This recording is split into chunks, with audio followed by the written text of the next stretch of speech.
I want to start this off by saying that I don't scare easily. I've always considered myself a logical thinker, someone who can explain away bumps in the night or unsettling experiences. But what happened to me last fall still refuses to sit neatly in the rational corners of my mind. I live in a quiet rural town, the kind where everyone knows each other and where the roads stretch long and empty through dense patches of forest. My friend Jake had just moved into a small house at the edge of town, where the woods nearly swallowed the backyard. He invited a few of us over for a housewarming party, nothing crazy, just drinks, music, and a bonfire out back. The night was crisp, the sky moonless, and the only sound besides our laughter was the occasional rustling of trees in the wind. Around midnight, people started to head out, and I realized I was one of the last ones left. Not wanting to overstay, I said my goodbyes and walked to my car, which was parked a little ways down the dirt road leading to Jake's house. I was halfway to my car when I heard it. A low, dragging sound, like something heavy being pulled across the ground. I stopped, listening. The wind had died down completely, and the night felt unnervingly still. I turned my phone flashlight on and swept it around, but saw nothing. Just trees, the empty road, and my car sitting alone in the dark.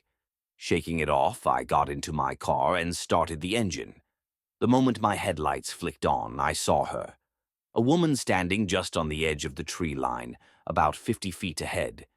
Her dress, if you could call it that, was tattered and dirt-streaked, her long hair hanging in messy strands over her face.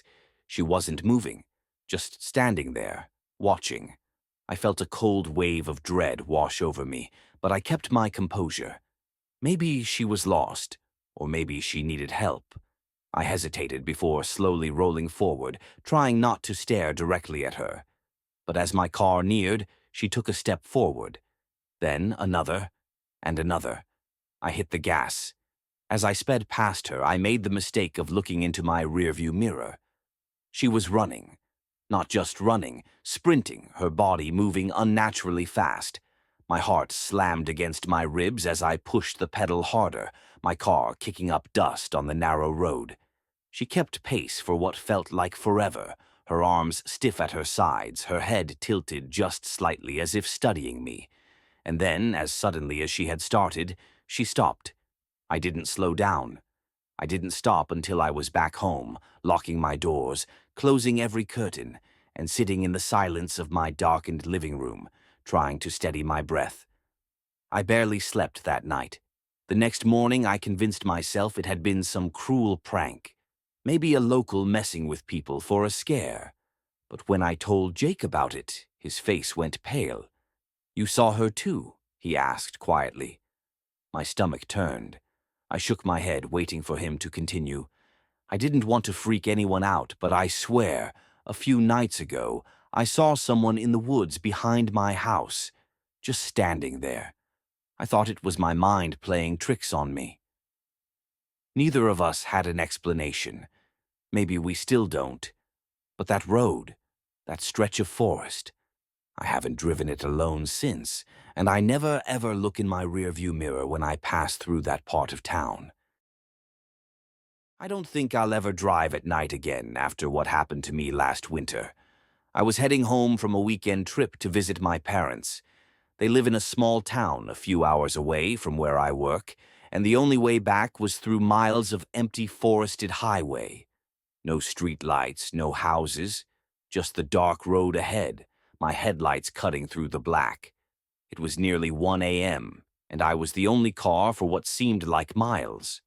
At some point, I realized I needed gas, but the highway was mostly barren.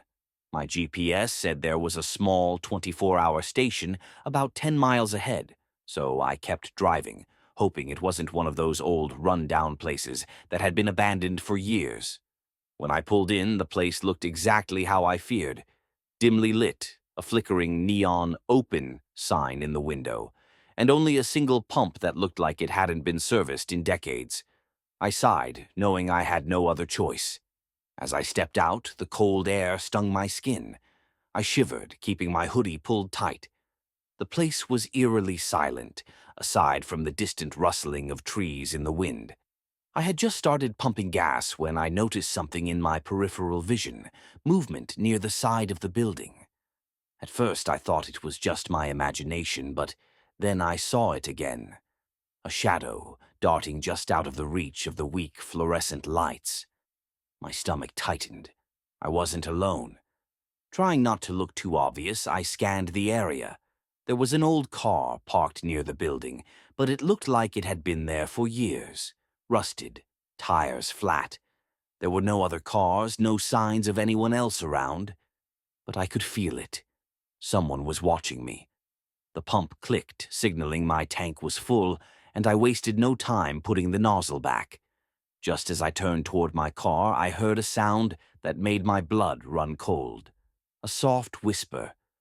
"Don't leave yet." It was right behind me. I spun around, my heart hammering against my ribs. There was no one there. Just the empty parking lot, the looming trees beyond.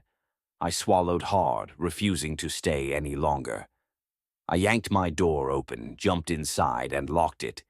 My hands were shaking as I jammed the key into the ignition. The engine roared to life, and I put the car in reverse, my eyes flicking up to the rearview mirror. That's when I saw her. A woman standing directly behind my car, barely illuminated by the tail lights. Her skin was pale, almost gray, and her eyes, oh God, her eyes, were pitch black. She wasn't moving, just standing there, staring at me with a twisted grin. I gasped, slamming the gear into drive and flooring it out of the station. My heart pounded in my ears as I sped down the highway, my eyes flicking between the road and the mirror. The gas station grew smaller and smaller behind me, and with it, the woman. But I swore I could still feel her eyes on me. I kept driving, my hands gripping the wheel so tight my knuckles turned white. 10 minutes passed, then 15.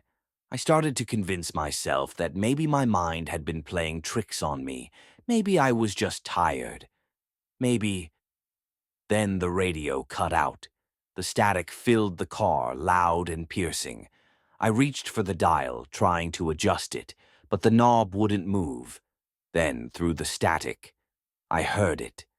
That whisper. "Don't leave yet."